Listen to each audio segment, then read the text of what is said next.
Hello everyone.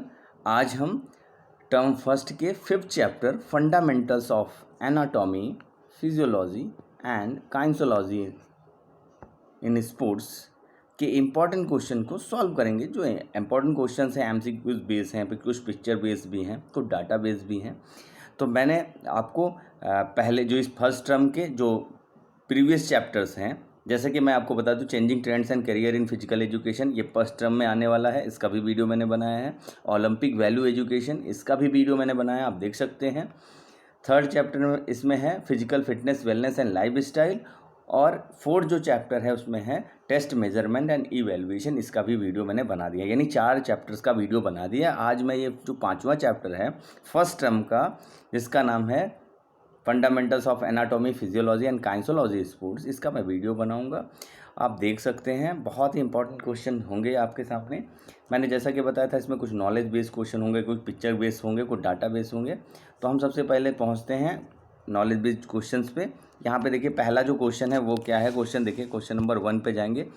The study of how living system function is called, यानी कि जीवित प्रणालियों कैसे कार्य करते हैं। जीवित प्रणालियाँ यानी जो जीवित व्यक्ति हैं वो कैसे कैसे कार्य करते हैं, किस तरीके से काम करते हैं। देखिए ऑप्शन ए पर जाइए, इसमें है साइकोलॉजी, बी पे है फिजियोलॉजी, थर्ड पे है काइंसोलॉजी, ऑन लास्ट में है रेडियोलॉजी। तो इसका करेक्ट ऑप्शन होगा, क्या होगा बच्चों, ऑप्शन बी फिजियोलॉजी। फिजियोलॉजी को हम बोलते हैं शारीरिक क्रिया विज्ञान, हिंदी में बोलते हैं इसको शारीरिक क्रिया विज्ञान। साइकोलॉजी को मनोविज्ञान के रूप से जानते हैं। तो इसका करेक्ट आंसर होना चाहिए ऑप्शन बी। ठीक है, तो लिविंग सिस्टम के जो फंक्शंस को हम क्या बोलते हैं, स्टडी करते हैं लिविंग सिस्टम के फंक्शन को, हम उसको बोलते हैं फिजियोलॉजी। लिविंग सिस्टम जैसे ह्यूमन बॉडी है ना, उनको उस पर स्टडी करना क्या कहलाता है, फिजियोलॉजी। नेक्स्ट क्वेश्चन की तरफ पढ़ेंगे। जो नेक्स्ट क्वेश्चन है वो देखिए ध्यान से पढ़िएगा। What are the immovable joints are called. Immovable joints है जो अचल जॉइंट्स हैं, अचल संधियां हैं, उनको हम क्या बोलते हैं। जॉइंट्स 3 प्रकार के होते हैं, उसमें से इमूवेबल भी जॉइंट्स होते हैं। तो इमूवेबल जॉइंट्स को हम क्या बोलते हैं, तो इसको हम बोलते हैं सिनोथोसिस। यानी यहाँ पे देखिए ऑप्शन ए इसका करेक्ट ऑप्शन होना चाहिए। क्या होना चाहिए, सिनोथोसिस। ठीक है, नेक्स्ट क्वेश्चन की तरफ पढ़ेंगे। नेक्स्ट क्वेश्चन बहुत ही इजी क्वेश्चन है। नेक्स्ट क्वेश्चन आप पढ़ेंगे, क्या लिखा है क्वेश्चन देखिए। Larynx and diaphragm is are a part of which system. ठीक है, diaphragm are a part of which system, किससे पार्ट से रिलेटेड है। तो ऑप्शन ए है इसमें देखिए स्कल्टर सिस्टम, सेकंड है ऑप्शन बी देखिए कार्डियोवैस्कुलर सिस्टम, सी है इसमें रेस्पिरेटरी सिस्टम, और फोर्थ है सर्कुलेटरी सिस्टम। तो इसका करेक्ट आंसर होना चाहिए रेस्पिरेटरी सिस्टम। ठीक है, ऑप्शन सी इसका करेक्ट ऑप्शन होना चाहिए, रेस्पिरेटरी सिस्टम, यानी श्वसन प्रणाली में ये सारी चीज़ें आती हैं। नेक्स्ट क्वेश्चन की तरफ पढ़ेंगे। नेक्स्ट क्वेश्चन है आपका 4th, देखिए which part of the human body can covered the distance around the earth twice. ठीक है, अब ये क्वेश्चन थोड़ा सा इंटरेस्टिंग है। देखिए लिखा है मानव शरीर का वह कौन सा अंग है जो 2 बार पृथ्वी के चारों ओर की दूरी को तय कर सकता है। तय कर सकने की जो क्षमता है, कौन से ऐसा पार्ट है जो पृथ्वी को 2 बार उसके राउंड कर सकता है, कवर कर सकता है, तय कर सकता है। तो कौन सा है, देखिए डी स्किन सेल्स की बात कर रहा है। दूसरा देखिए ऑप्शन बी है ब्लड वेसल्स, यही करेक्ट ऑप्शन होना चाहिए, ब्लड वेसल्स। ठीक है, जो रक्त की कोशिकाएं होती हैं, जिससे रक्त का बहाव होता है, वाहिकाएं जिनको बोलते हैं, वाहिकाओं के द्वारा जो है रक्त बहता है। ठीक है, तो ये इस तरीके से इतनी लंबी होती हैं कि पृथ्वी को 2 बार ये कवर कर सकते हैं। ठीक है, तो ऑप्शन बी इसका करेक्ट होना चाहिए। नेक्स्ट क्वेश्चन की तरफ बढ़ेंगे। नेक्स्ट क्वेश्चन है क्या है, नेक्स्ट क्वेश्चन है देखिए what are the subcategories of equilibrium based on the position of centre of gravity.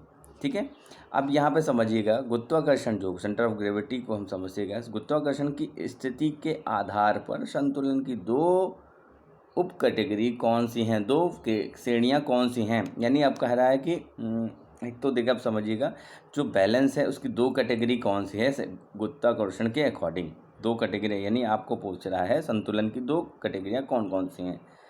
तो बच्चों इसका जो करेक्ट ऑप्शन होना चाहिए, ऑप्शंस की तरफ हम जब जाएंगे तो उसमें देखिए ऑप्शन ए लिखा है स्टैटिक एंड डायनेमिक, ठीक है। तो यही इसका करेक्ट आंसर है, स्टैटिक एंड डायनेमिक, ठीक है। ज़्यादा हम लंबा वीडियो नहीं करेंगे। स्टैटिक स्थिर अवस्था और गतिमान अवस्था में स्थिरता।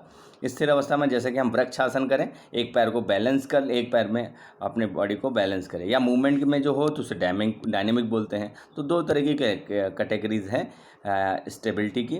तो ये आपका ऑप्शन ए करेक्ट होगा। अब हम नेक्स्ट क्वेश्चन की तरफ जाएंगे। नेक्स्ट क्वेश्चन है आपका मैच द फॉलोइंग, बी वाला। अब इसमें देखिए एक साइड लिखे हैं कुछ बोन्स के टाइप्स और दूसरी तरफ उनके नाम, जैसे लॉन्ग, फ्लैट, ठीक है, साइमंड्स और शॉर्ट बोन्स। तो लॉन्ग बोन्स इसमें से मैच करना है। तो लॉन्ग बोन्स आप सभी को पता है, लॉन्ग बोन्स इसमें से कौन सी है? तो लॉन्ग बोन्स कौन सी है? फीमर, ठीक है। लॉन्ग बोन्स कौन सी है? सी ऑफ थर्ड वाला, ठीक है। एक बार मैं फिर से ट्राई करता हूँ इसको करेक्ट करने की, सी, ठीक है। फीमर जो बोन है वो लॉन्ग बोन में आती है, आप सभी को पता है। जो फीमर बोन है वो सबसे लॉन्ग बोन्स है। दूसरी देखें, फ्लैट बोन्स की तरफ जाएंगे। जो फ्लैट बोन्स है वो कौन सी है? स्टर्डम, ठीक है। दूसरी वाली फ्लैट बोन्स के कौन सी है? ऑप्शन 2 की तरफ जाएंगे, कौन सी है? स्टर्डम। नेक्स्ट है साइमंड्स की तरफ जाएंगे। साइमंड्स बोन्स ये किसके तहत आती है? साइमंड्स बोन पटेला। लास्ट में जाएंगे पटेला, यानी ऑप्शन 4 की तरफ जाएंगे, सी वाले का, ठीक है। और शॉर्ट बोन्स ऊपर की तरफ जाएंगे, ट्रिसला, ठीक है। तो यहाँ पे जो कॉम्बिनेशन बना वो बना 3, यानी लॉन्ग बोन्स किसके साथ है? फीमर के साथ है, यानी यहाँ पे लॉन्ग बोन्स है और फीमर यहाँ पे है, ठीक है, आप देख सकते हैं। फिर इसके बाद फ्लैट बोन्स, जो फ्लैट बोन्स हैं वो किसके साथ गई? जो फ्लैट बोन्स हैं वो सामने इसके स्टर्डम के ही सामने गया, यानी 2 इसके साथ फ्लैट बोन्स। नेक्स्ट देखिए साइमंड्स के साथ कौन सा गया? साइमंड्स के साथ पटेला, यानी कि 4th, 1, 3, 4 और लास्ट में 1 बचे। तो 1 शॉर्ट बोन्स का जो जाएगा वो ट्रेसला के साथ जाएगा, ठीक है। अब ये आप कोडिंग मिला सकते हैं इसी के अकॉर्डिंग, ठीक है। तो ऑप्शन देखिए यहाँ पर 3, 2, 4, 1 आप मिला लीजिएगा इसको। नेक्स्ट देखिए, नेक्स्ट क्वेश्चन है असर्शन एंड रीज़न का क्वेश्चन है। असर्शन और रीज़न में, ठीक है, यहाँ पे एक स्टेटमेंट दिया गया है उससे रिलेटेड, फिर ऑप्शंस दिए गए हैं। अब देखिए यहाँ पे असर्शन और रीज़न दिया गया है। देखिए काइंसोलॉजी हम पढ़ते हैं, असर्शन लिखा है kinesiology is not really important in sports and physical education. ये कह रहा है काइंसोलॉजी जो है वो महत्वपूर्ण नहीं है, ठीक है। देखा जाए तो काइंसोलॉजी है क्या है? हम देखते हैं जो काइंसोलॉजी है वो सिस्टमेटिक स्टडी है, ठीक है। सिस्टमेटिक मूवमेंट स्टडी है। बॉडी मूवमेंट स्टडी को हम क्या बोलते हैं? Scientific study of human movement, उसको हम क्या बोलते हैं? काइंसोलॉजी। ये कह रहा है इंपॉर्टेंट नहीं है, ये सरासर गलत है। तो दूसरा देखिए, दूसरा रीज़न लिखा है using kinesiology exercise method can be evaluate of before better performance of safety. ये तो ऐसा ही बताया है कि हम परफॉर्मेंस को बेटर कर सकते हैं और सेफ्टी के साथ। तो साइंटिफिक स्टडी होगी तो कहीं ना कहीं साइंटिफिक स्टडी जो मूवमेंट हो रही है उसको सुधार लाने के काम करते हैं। सिस्टमेटिक का मतलब है व्यवस्था के अंतर्गत कोई व्यवस्थित तरीके से किया गया कार्य, उसको साइंटिफिक हम बोलेंगे। तो अब यहाँ पे देखिए, यहाँ पे हम देखिए यहाँ पे लिखा है A and R both are true, जैसा ऐसा नहीं है, ए यहाँ पे गलत है। तो हम सीधे ऑप्शन डी की तरफ जाएंगे। देखिए ऑप्शन डी क्या लिखता है? A is false but R is true, ये करेक्ट होना चाहिए ऑप्शन डी, ठीक है। तो बच्चों आप समझ जाइएगा ऑप्शन डी इसका करेक्ट है, क्योंकि इसमें पहले वाले में इसने साफ साफ लिख दिया कि इंपॉर्टेंट नहीं है काइंसोलॉजी, दूसरे में लिखा है कि इंपॉर्टेंट है। और सभी को आपको पता है कि मूवमेंट, साइंटिफिक मूवमेंट स्टडी हम करते हैं काइंसोलॉजी में। तो इसका करेक्ट ऑप्शन होना चाहिए option D, A is false but R is true. अब डाटाबेस क्वेश्चंस हैं, अब या डाटाबेस के रिलेटेड क्वेश्चंस हैं। अब डाटाबेस क्वेश्चंस की तरफ जाएंगे। तो यहाँ पे देखिए पहला क्वेश्चन है which of the following gases does not circulatory system throughout our body, ठीक है। हमारी बॉडी में कौन सी गैस जो है बाहर निकलती है? इनहेल हम करते हैं ऑक्सीजन को, एक्सेल कौन सी करते हैं? Carbon dioxide. तो यहाँ पे ऑप्शन ए CO है, दूसरा है हाइड्रोजन है, तीसरा CO2 है, फिर नाइट्रोजन है। तो ऑप्शन सी इसका करेक्ट होना चाहिए, कार्बन डाइऑक्साइड, CO2। ये जो हम गैस इनहेल करते हैं उस फिर बाहर निकालते हैं तो आउट कौन सी गैस करते हैं, कार्बन डाइऑक्साइड। हम देखिए नेक्स्ट क्वेश्चन है, what is the ideal pH range in our blood plasma. तो कितना है बच्चों, ऑप्शन डी की तरफ जाएंगे, 7.3, 7.35 टू 7.4, ऑप्शन डी। ठीक है, आपको समझ में आ गया होगा जो प्लाज्मा का पीएच मान कितना है उसने वो है आपका 7.35 टू 7.45। ठीक है, नेक्स्ट क्वेश्चन से मैं जाएंगे ऑप्शन हम पहुँचेंगे क्वेश्चन नंबर 3 में पहुँचेंगे। अब 3 वाला जो क्वेश्चन है उसको हम समझेंगे। 3 वाला क्वेश्चन कहना क्या चाहता है, 3 वाला क्वेश्चन है, area of the body temperature in control by the blood vessels close to the dash. तो पहला ऑप्शन बॉडी सरफेस यही करेक्ट होना चाहिए। ठीक है, ये जो है कंट्रोल करता है बॉडी टेम्परेचर को। ठीक है, तो ये ऑप्शन ए होना चाहिए। अब इसके बाद पिक्चर बेस्ड क्वेश्चन है, पिक्चर आपको दिखाई जाएगी, आपको बताना होगा कि कौन सा आप ये सिग्नल दे रहा है। देखिए यहाँ पे पिक्चर जो बनी है, यहाँ पे रेस्पिरेटरी सिस्टम का पिक्चर दिखाया गया और यहाँ पे नेजल कैविटी के बारे में बताया गया, नाकों के क्षेत्र के बारे में बताया गया। ये जो, तो यहाँ पे हम क्या लिखेंगे, नेज़ल और क्या लिखेंगे, कैविटी। ठीक है, यहाँ पे लिखेंगे। दूसरा वाला देखिए, नेक्स्ट है यहाँ पे आप लिखेंगे, यहाँ पे जो वायु नली है जहाँ से हम इनहेल करते हैं ऑक्सीजन को, एक्सहेल भी करते हैं यहीं से, तो ये वायु नली के बारे में बोलना है, इसको हम बोल देंगे ट्रैकिया। क्या बोलेंगे बच्चों, ट्रैकिया, TRACHEA। ठीक है, ये आप लिख लीजिएगा यहाँ पे। नेक्स्ट देखिए, नेक्स्ट जो क्वेश्चन है इसमें डायफ्राम की तरफ दिखा रहा है, लंग्स की तरफ है, सी वाला जो थर्ड वाला लंग्स को दिखा रहा है, यानी फेफड़ों की तरफ सिग्नल कर रहा है, और फोर्थ वाला डायफ्राम नीचे की तरफ। ठीक है, तो आप कंफ्यूज नहीं होंगे, ये लंग्स की तरफ यानी फेफड़ों की तरफ, ये डायफ्राम की तरफ ये दिखा रहा है। तो ये पिक्चर आप लिख लीजिएगा। नेक्स्ट देखिए कौन से क्वेश्चन आ गए हैं। केस, एक केस दिया जाएगा, उसको स्टडी करना है और फिर आपको क्वेश्चन दिए जाएंगे, आपको उसको सॉल्व करना है। देखिए बैलेंस यहाँ पे लिखा है, balance in sports in other words is stability. इसको स्टेबिलिटी के नाम से हम जानते हैं। इसके बहुत सारे फैक्टर्स हैं, जैसे कि आप देख सकते हैं, एरिया ऑफ बेस सपोर्ट। जैसे स्टेबिलिटी के बहुत सारे फैक्टर्स होते हैं, कैसे निर्धारित होती है। ठीक है, लोकेशन ऑफ COG, कहाँ पे स्थिर है, सेंटर ऑफ COG का मतलब हुआ सेंटर ऑफ ग्रेविटी। ठीक है, इसके बाद वेट है, कुछ और भी फ्रिक्शंस भी है, ये सारी चीज़ें कहीं ना कहीं स्टेबिलिटी को स्थिर, उसको कहीं ना कहीं उस पर प्रभावित करने वाली चीज़ हैं, ये फैक्टर्स हैं।